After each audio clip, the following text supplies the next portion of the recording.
Why cybersecurity matters. At the heart of any hyperconnected operation is the need for cybersecurity, especially since cybercrime is on course to cost global businesses around $5.2 trillion over the next 5 years. Our customers are facing the challenge of deterring threats, protecting their data and operations, enabling individuals to do their bit to protect themselves and the organizations they are a part of, and detecting cybersecurity breaches before they cause real disruption. Then there is the need to remain adaptable, able to anticipate and evolve with a changing and agile set of threats. Cybersecurity is not just a series of protective measures. It needs to sit deep within the culture of modern business and government and the habits and behaviors of everyone involved if it is to succeed. Around 80% of large organizations have suffered from some form of data breach. Until recently, they may have relied solely on a robust firewall and antivirus software.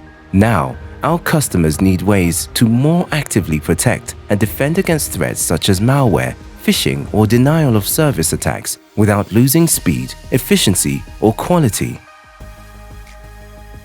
So we're using AI to learn and recognize normal patterns of behavior in an individual or team. Analytics identify disruption to that pattern, informing threat intelligence that can indicate attackers' methods and tactics, emerging and potential threats, and even recommend responses helping businesses to protect themselves. And advances in biometric systems, data authentication and encryption are helping to safeguard identities, data and systems, and to deter attempts to breach security. As we embrace hyperconnectivity, these measures are vital.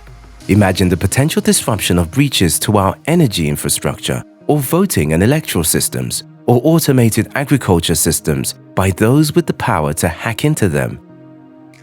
We are supporting customers to recognize, mitigate, and monitor risk from individual to organizational level, and to collaborate as part of a joined-up attack on cybercrime.